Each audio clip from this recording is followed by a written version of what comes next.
Feeñal Arafat Dramé Saloum TV mooy sunu télé, la chaîne leader du Saloum.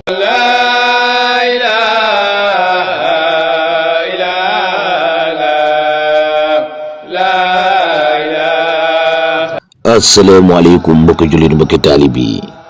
bi nga déggee sigar su neex soosu ngeen xam ne waa kër Mame Saint Diarra Dramé xewleeti neen li ñu xewle mbiram diine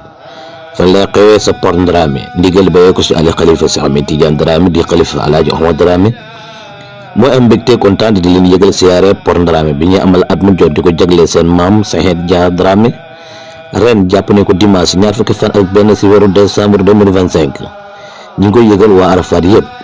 ak njabootu Alaaji Ahmad Dramé gi yëpp di ko yëgal waa Porte Dramé borom dëkk ak imam ak waa dëkk ba di ko yëgal Banjul Banta borom dëkk ak imam ak waa dëkk ba di ko yëgal sanc Alaaji Babacar si njiit la di sëriñ Alaaji Mali Roq Dramé ak sëriñ Moustapha Gamou Dramé ak waa dëkk ba di ko yëgal waa Dimisqa sa njiit la di xalifa Alaaji Mouhamed Seynabou Sall ak Balaaji Adama Sall ak waa dëkk ba di ko yëgal waa Aynu Man Tambidou ak imam ak borom dëkk ak waa dëkk ba di ko yëgal waa Misra waa Den borom dëkk ak imam ak waa dëkk ba di ko yëgal sanc aada sa njiit la di xalifa sëriñ Modou Top ak waa dëkk ba di ko yëgal waa Siyaan borom dëkk ak imam ak waa dëkk ba di ko yëgal waa sanc Mali Khadi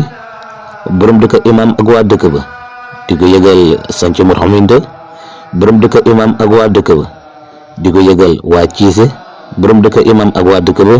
di ko yëgal waa Njaayan borom dëkk imam ak waa dëkk ba di ko yëgal waa Ndakaar borom dëkk imam ak waa dëkk ba di ko yëgal waa Port Thialène borom dëkk ak imam ak waa dëkk ba di ko yëgal Teebe Thialène borom dëkk imam ak waa dëkk ba di ko yëgal Meew Njoobeen borom dëkk imam ak waa dëkk ba di ko yëgal Geraan gu mag borom dëkk imam ak waa dëkk ba di ko yëgal Xaaneen borom dëkk imam ak waa dëkk ba di ko yëgal Kër Kabo borom dëkk imam ak waa dëkk ba di ko yëgal waa Teebe Njufeen borom dëkk imam ak waa dëkk ba di ko yëgal waa Kafaat borom dëkk imam ak waa dëkk ba di ko yëgal waa Sanci Geraan borom dëkk imam ak waa dëkk ba di ko yëgal waa Jidda borom dëkk imam ak waa dëkk ba di ko yëgal waa Bayti borom dëkk imam ak waa dëkk ba di ko yëgal waa Daaru Camen borom dëkk imam ak waa dëkk ba di ko yëgal waa Bujurgel borom dëkk ak imam ak waa dëkk ba di ko yëgal Gawe borom dëkk imam ak waa dëkk ba di ko yëgal waa Kër Yoro borom dëkk imam ak waa dëkk ba di ko yëgal mbokki jullit yi mbokki taalib yi siyaare Porte Dramé bi ñu amal at mu jot jàpp ne ko dimanche si ñaar fukki fan ak benn si weeru décembre 2025 suñu xëyee dañu amal njàngam kaamil boole ko ay dogi ñaan ba 2 heures gannaaw bi ñu jullee tusubaar dal di jàng xatmu bi kilifa fi fa nekk da ti yëkkati ay kaddu gannaaw bi ñu noppee ñaanal mbooloo mi gannaaw bi ñu xéwale ñu dal di xeeweeku ba déwéne jàmm incha allah ñu ngi koy yëgal jullit yëpp soppi yeeg taalib yeeg xarit yi képp ko wa ashhadu an la ilaha illa allah wa ashhadu anna muhammadan rasulullah sallallahu alayhi wa sallam.